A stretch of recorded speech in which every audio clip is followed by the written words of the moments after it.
Welcome back to another technical deep dive here in the debug zone. Today we're tackling a big question and breaking it down with insights from other users. Hopefully this clears up some misconceptions and helps you get the answer you need. So buckle up, stay a little curious, and let's jump right in.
And that's a wrap.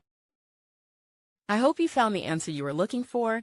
If you did, take a second to hit that subscribe button. It really helps out. And let me know in the comments which solution worked best for you. See you next time in the debug zone.